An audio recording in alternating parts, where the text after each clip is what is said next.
ഈ തീയിനകത്തും ചൂടിനകത്തും പോയാൽ പണിയെടുത്തും കൊണ്ടുള്ള ഷർട്ടാണ്. വിയർപ്പ് എനിക്ക് തന്നെ വാസനിക്കുന്നുണ്ടല്ലോ ഷർട്ട്. പക്ഷെ ഇത് വിട്ടിട്ട് മമ്മൂക്കന് മുമ്പിൽ എങ്ങനെ പോകും എന്നുള്ളൊരു തടപ്പും ഒരു കാര്യങ്ങളതും. പക്ഷെ നിവൃത്തിയില്ല. ആ ഷർട്ട് വിട്ട് നേരെ പിന്നെ ഡയറക്ടർ കെ മധുവായിരുന്നു. സാർ നേരെ എന്നെ കൂട്ടിക്കൊണ്ടുപോകുന്നു. നമുക്കിനോട് ചോദിക്കുന്നു, ഇയാളാണ് നമുക്ക് കള്ളസാക്ഷി പറയുന്ന ആൾ, നമുക്കൊന്ന് നോക്കിയിട്ട് ആ ശരി എന്നത് പറയുന്നു.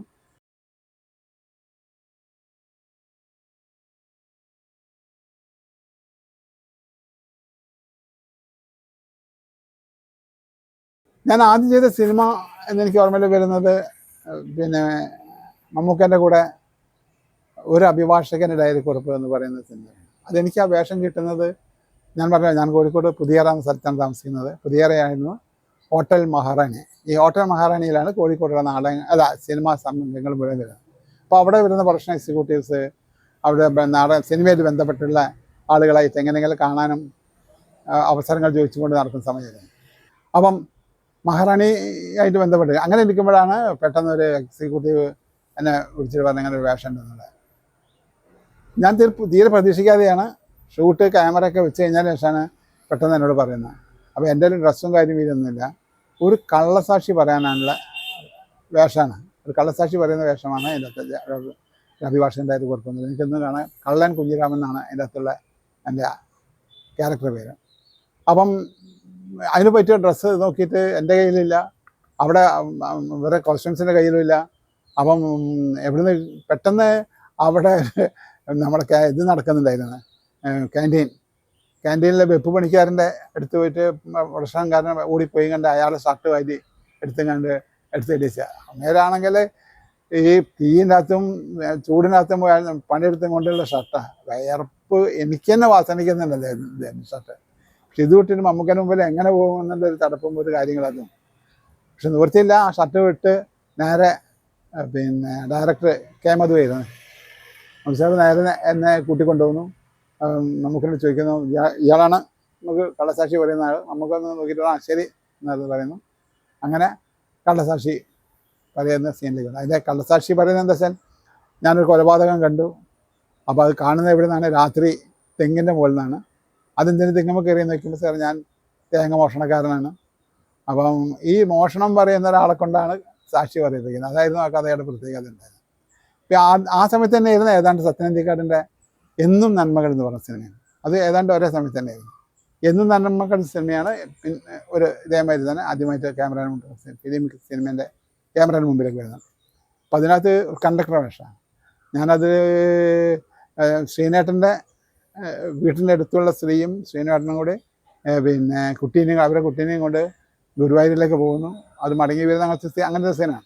അവിടേക്ക് പിന്നെ 2 സ്ത്രീകൾ കയറി വരുന്നു. അപ്പോൾ ഞാൻ ഇവിടെ ഭാര്യയാണെന്നൊരു തെറ്റിദ്ധാരണയിൽ എന്നാൽ പിന്നെ ഭർത്താവിൻ്റെ അടുത്ത് കയറിയിരിക്കും എന്ന് പറയുന്ന ഒരു സംഭവമാണ് ഇതിനകത്ത് ഒരു കണ്ടക്ടറായിട്ടാണ്. അപ്പോൾ ആദ്യമായിട്ട് കണ്ടക്ടർ ഡ്രസ്സൊക്കെ ഇട്ട് ഒരു വിസിലൊക്കെ തന്ന്, അപ്പോൾ ഞാൻ ഷോർട്ട് ഒക്കെ അവിടെ റെഡി ആയിക്കൊണ്ടിരിക്കുന്നുള്ളൂ. അപ്പോൾ ഞാൻ വിസിൽ അടിക്കുമോ നോക്കാൻ വേണ്ടി കണ്ടത് വെറുതെ ഒന്ന് വിസിലിട്ടോടുകൂടി വണ്ടി എടുത്തത് എന്താ വെച്ചാൽ ക്യാമറയൊക്കെ സെറ്റ് ചെയ്യുന്നുള്ളൂ. ക്യാമറ ആളും എല്ലാം കൂടിയിട്ട് വീഴാൻ വേണ്ടി പോകുന്നു. അപ്പോൾ എൻ്റെ അടുത്ത് എന്തിനാ വിസിലിട്ട്? ഞാൻ പറഞ്ഞു സാർ വിസിൽ അടിക്കുന്നുണ്ടോ നോക്കാം. എന്താണ് ചേരാതെ വിസിൽ അടിക്കൂലേ, അതിൽ എത്ര പറയാനുണ്ട്. അങ്ങനത്തെ അതൊക്കെയാണ് സിനിമയുടെ സ്റ്റാർട്ടിങ് തന്നെ നമുക്കുണ്ടാകുന്നത്.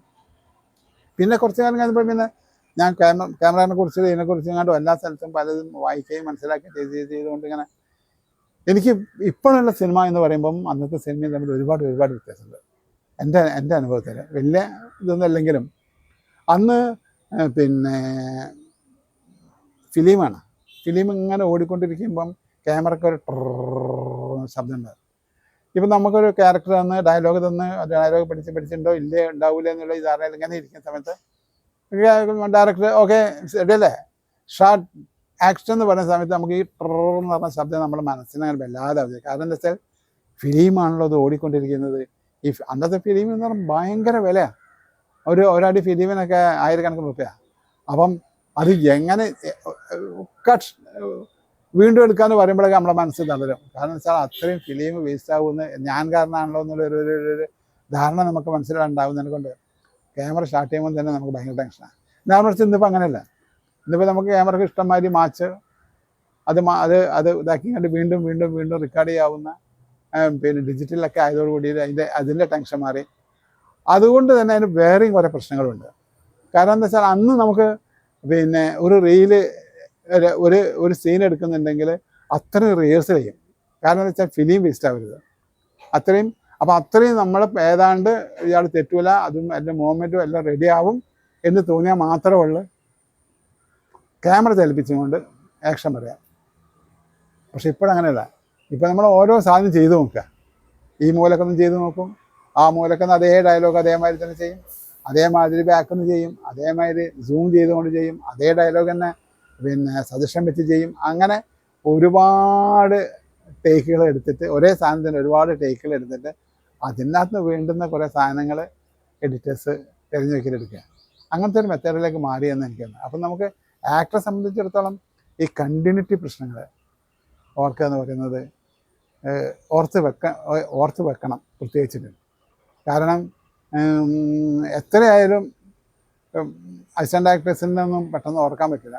കാരണം പറഞ്ഞ ഡയലോഗ് തന്നെ അപ്പം ചിലപ്പോൾ നമ്മൾ കയ്യിൽ നിന്ന് ഇട്ട ഡയലോഗാണെങ്കിൽ അതേ സാധനം തന്നെ ആയിരിക്കണം മറ്റേ ഷോട്ടിൽ ഉപയോഗിക്കുമ്പോഴും ഈ ഷോട്ടിൽ ഉപയോഗിക്കുമ്പോഴൊക്കെ. അങ്ങനെയൊക്കെ ചില പ്രശ്നങ്ങളുണ്ട് ഇതിനകത്ത്.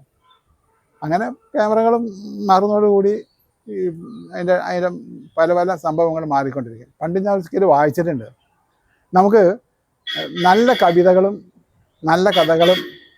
നല്ല കഥകളും ഉണ്ടാവണമെങ്കിൽ ഇഷ്ടംമാതിരി കടലാസും പെൻസിലുകളും കിട്ടുന്ന കാലത്തെ പിന്നെ നല്ല കഥകൾ ഉണ്ടാവുള്ളൂ എന്ന് പണ്ടാരോ പറഞ്ഞിട്ടുണ്ട്. അതേമാതിരിയാണ് ഇപ്പം നമുക്ക് ഇഷ്ടമാതിരി ക്യാമറക്കോ അല്ലെങ്കിൽ അതിനോ അത്രമാത്രം പ്രശ്നങ്ങളില്ലാത്ത കാലഘട്ടമായതിനെ കൊണ്ട് നമുക്ക് ഇഷ്ടമാതിരി ടേക്കുകൾ എടുക്കാനും ഇഷ്ടമാതിരി ഓരോരുത്തരും മനസ്സിന് തോന്നുന്ന രീതിയിൽ ചെയ്യാനും അത് പല പല രീതിയിലുള്ള മാറ്റങ്ങളോടുകൂടി ചെയ്യാൻ പറ്റുന്ന എന്നാണ് എനിക്ക് തോന്നുന്നത്.